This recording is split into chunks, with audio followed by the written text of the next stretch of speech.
Hi friends, welcome back to మాటా ముచ్చట్లు with me Priyanka. మీకు రాజ్ తరుణ్, లావణ్య, మాల్వి మల్హోత్రా ఈ మూడు పేర్లు బాగా పరిచయం ఉండే ఉంటాయి కదండి.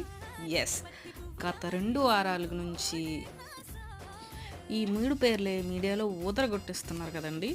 సో ఆ డీటెయిల్స్ మీకు తెలుసో లేదో తెలీదు, మరొకసారి చెప్తాను వినండి.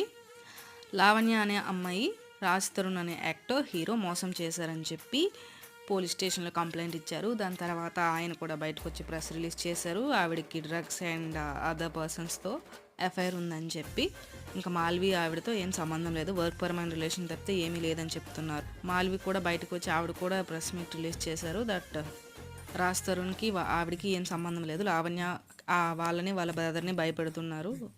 అయితే లావణ్య ఆ కంప్లైంట్ వెనక్కి తీసుకొని మళ్ళీ ఒక 170 ఫొటోస్ ప్లస్ కలిపి పోలీస్ స్టేషన్లో మరొక కంప్లైంట్ రైజ్ చేశారు. For more